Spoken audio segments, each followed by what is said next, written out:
छात्राओं, आप सभी को मैं मृणाल शर्मा की तरफ से सुबह की नमस्कार, गुड मॉर्निंग। प्यारे छात्रों, कक्षा 10 विषय सामाजिक विज्ञान जो नियमित रूप से क्रमवाइज चल रहे हैं। हमने पहले एक पाठ इतिहास का, फिर एक पाठ भूगोल का। पिछले चैप्टर में भूगोल में जल संसाधन के बारे में पढ़ा विस्तार से। आशा करता हूं कि आप सबने उस पूरे पाठ को कंप्लीट कर लिया होगा। अब आज भूगोल का दूसरा चैप्टर है, दूसरा पाठ है भारतीय कृषि। इसके बारे में आज अध्ययन करेंगे। तो हम सभी को पता है कि भारत एक कृषि प्रधान देश है। भारत की लगभग 70% जनता है वो कृषि पर निर्भर है। तो इसके बारे में हमें ज्ञान होना जरूरी है, अति आवश्यक है। तो कृषि के बारे में मैं बता देता हूं कि हमारे भारत की कृषि है वो ऋतुओं पर आधारित है। रबी की फसल, खरीफ की फसल और जायद की फसल, 3 प्रकार की फसलें होती है।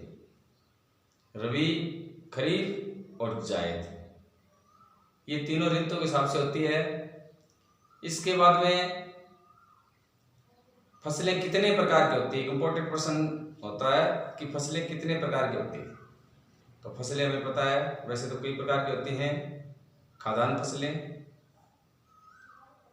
दलहन फसलें, तिलहन फसलें, व्यावसायिक फसलें। खाद्यान्न फसलें, सबसे पहले खाद्यान्न फसलों के बारे में हमें ज्ञान होना चाहिए। खाद्यान्न फसल क्या होती है?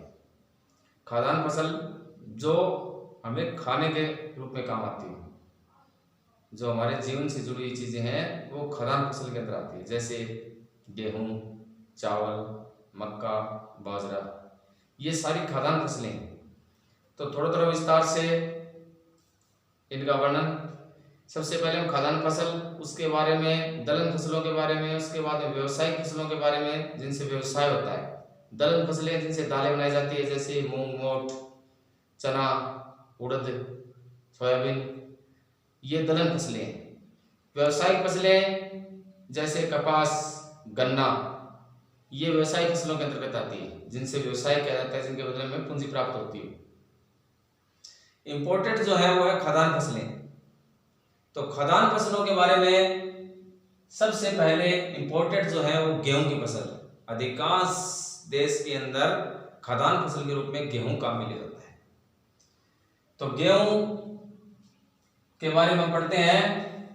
तो गेहूं के लिए हमें क्या चाहिए? सबसे पहले एक तो सिंचाई वाला क्षेत्र होना चाहिए, उपजाऊ मिट्टी होनी चाहिए, और जो तापमान है वो 100 से 250 सेंटीग्रेड तापमान होना चाहिए।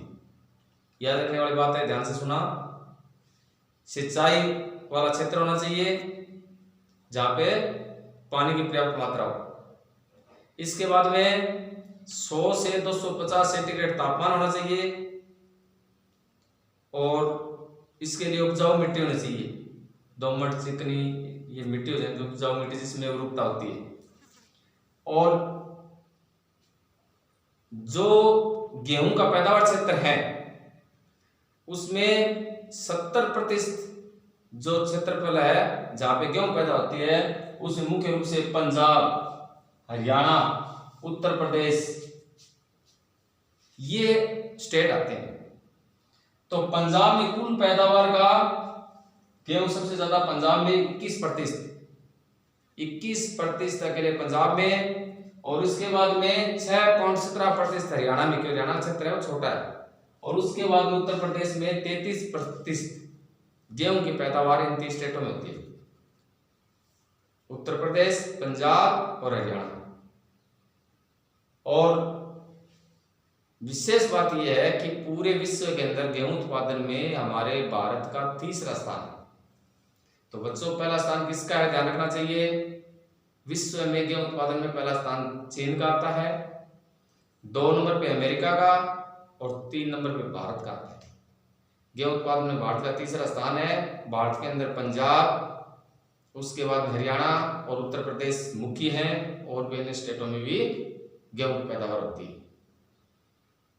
अब बात आती है राजस्थान की। राजस्थान में भी गेहूं की पैदावार है, लेकिन गेहूं की राजस्थान में पैदावार का क्षेत्र कौन कौन सा है वो ध्यान रखने वाली बात है।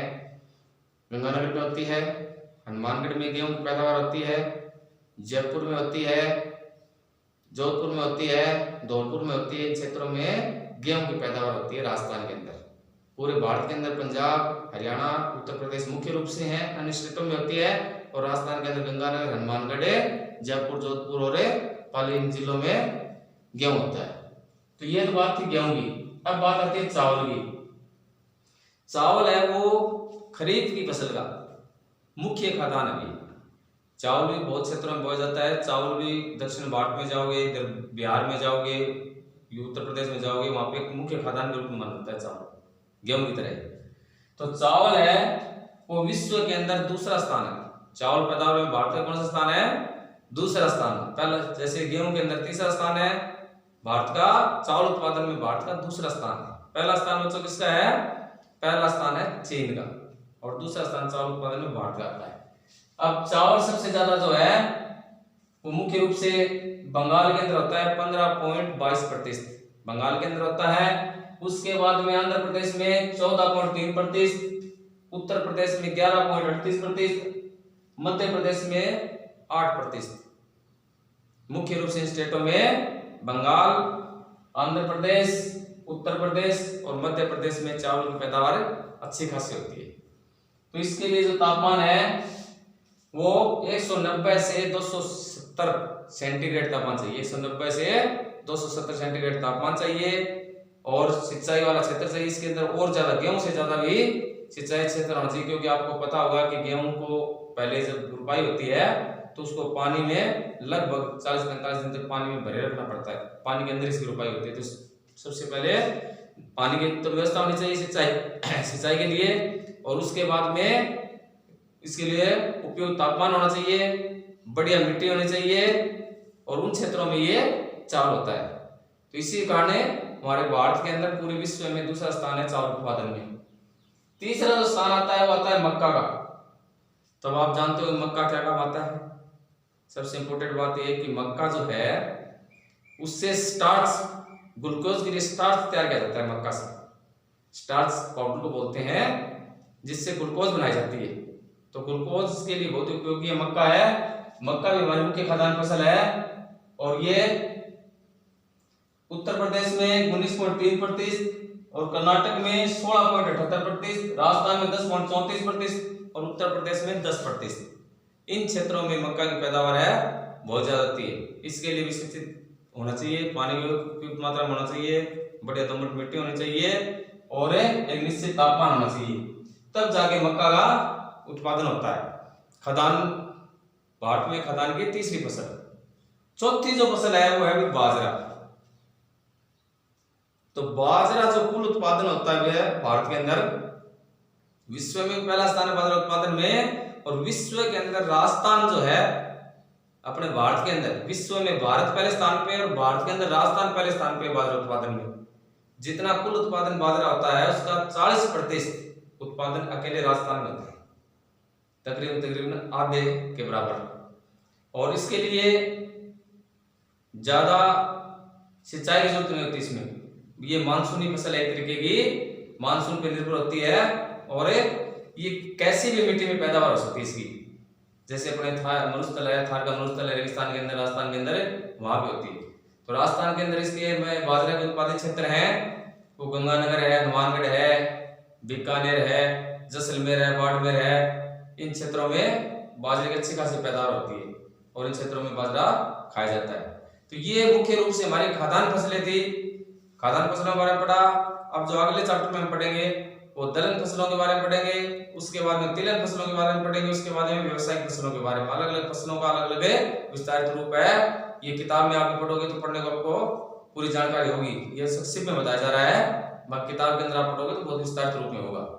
तो आज के लिए मुख्य रूप से खाद्यान्न फसलें, इन फसलों के बारे में और कौन कौन सी फसल होती है ऋतुवार, उन फसलों का ध्यान रखना होगा। तो आज के लिए इतना ही। सभी बच्चे घर में रहें, स्वस्थ रहें, सुरक्षित रहें। धन्यवाद।